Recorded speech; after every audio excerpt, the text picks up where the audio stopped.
মানে আমি যখন এর মাকে দেখতে গিয়েছিলাম, যা খাবার দিয়েছিল খেয়ে শেষ করতে পারি নাই। লাস্টে দুটো কলা আর একটা হাফ সিঙ্গারা বেচছিল, ওটা জিঙ্গার পকেটে ভরে নিয়েছিলাম। তোমরা কি শুধু খেতেই এসছো নাকি? না মানে কথাও হবে, কথার মাঝে মাঝে খাওয়াও হবে। প্রথমবার মেয়ে দেখতে এসেছে তো, তাই কথা বলতে জানে না। আমার মেয়ের জন্য মনে হচ্ছে হাজার হাজারটা ছেলে দেখে বসে আছি।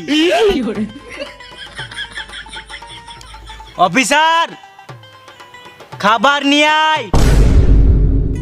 অফিসার চাকর, বড় লোকের কুকুর, বড় বড় ব্যাপার।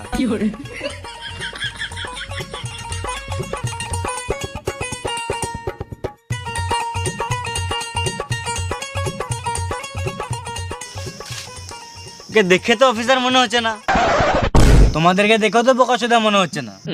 বটো তো এ অফিসার